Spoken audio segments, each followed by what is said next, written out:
continuăm cu Mihaela Carla. Are 7 ani, este din Piatra Neamț. Și ne va interpreta melodia Sunt și eu copil. Muzica Cristiana Liveș, text doamna Viorela Filip. Succes!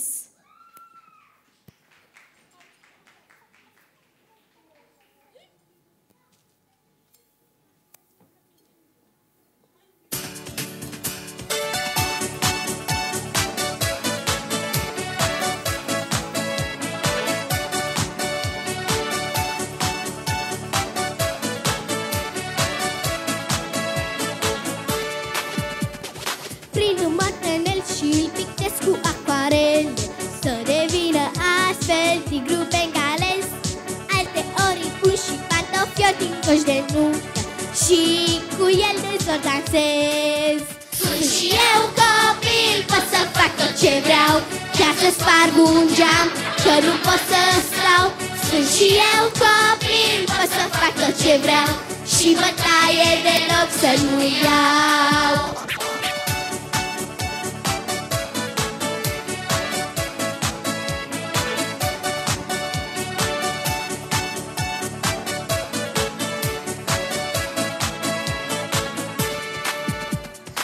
Alte ori eu schimb sufrageria în piscină, să pot lua acasă lecții de înot. Celor restul noi li se distruge zugrăveala, fac răznăia cu pot.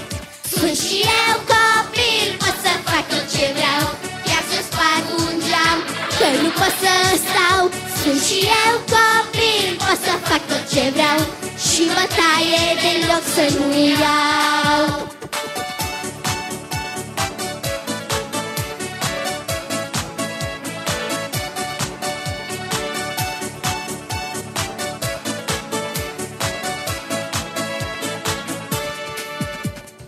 Ce noroc am eu că nu sunt asta pedepsită.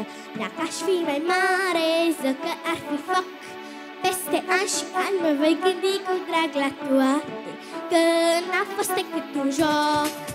Sunt și eu copil, pot să fac tot ce vreau, chiar să sparg un geam, că nu pot să stau. Sunt și eu copil, pot să fac tot ce vreau și bătaie deloc să nu iau. Sunt și eu copil, pot să fac tot ce vreau, chiar să sparg un geam, că nu pot să stau. Sunt și eu copil, pot să fac tot ce vreau și bătaie deloc să nu iau. Sunt și eu copil. Mulțumesc!